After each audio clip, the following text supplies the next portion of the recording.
কর ছাড়ের প্রবণতা থেকে বেরিয়ে আসতে ব্যবসায়ীদের প্রতি আহ্বান জানালেন অর্থ উপদেষ্টা ডক্টর সালেউদ্দিন আহমেদ। তিনি বলেন, রাজস্ব আহরণে ব্যবসায়ীরা সহানুভূতিশীল হলে সরকারও তাদের প্রতি সহানুভূতি দেখাবে।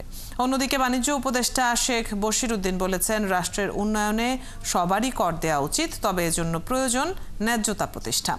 বুধবার রাজধানীতে ব্যবসায়ী সংগঠন এফবিসিসিআই এবং জাতীয় রাজস্ব বোর্ডের ৪৫তম পরামর্শক সভায় তারা এসব কথা বলেন। জাহিদুল ইসলামের প্রতিবেদনে বিস্তারিত।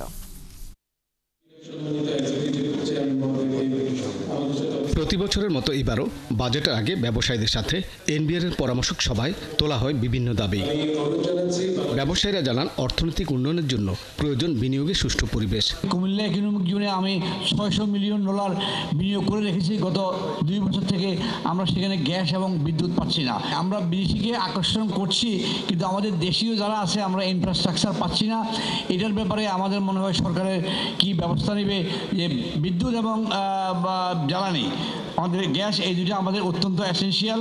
আলোচনায় অন্য ব্যবসায়ীরা অভিযোগ তুলেন কর বৈষম্য এবং সরকারি কর্মকর্তাদের হয়রানি ও ব্যাংক ঋণের চড়া সুদ নিয়ে। বাসি মরি কি জানি না, এক বেলা খাবো না 2 বেলা খাবো, তার মধ্যে আমাদের ট্যাক্স একটা বাড়েন। গ্যাসের রেট হঠাৎ করে 33% বাড়িয়ে দিলেন।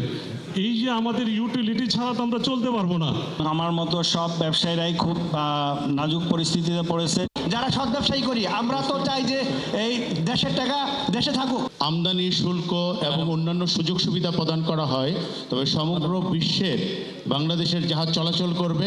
জবাবে অর্থ উপদেষ্টা বলেন, কিছুটা ভুল ত্রুটি থাকলেও সরকারের সকল কার্যক্রম ব্যবসায়ী এবং জনগণের কল্যাণে।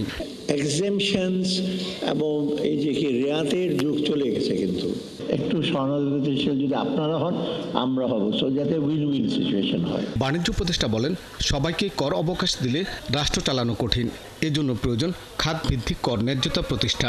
মুক্তবাজার অর্থনীতিতে যদি ট্যাক্স জাস্টিস স্ট্যাবলিশ করা না যায়, তাহলে সমাজে দুর্বৃত্তায়ন হয়, দুর্বৃত্তরা ক্ষমতায় আসে।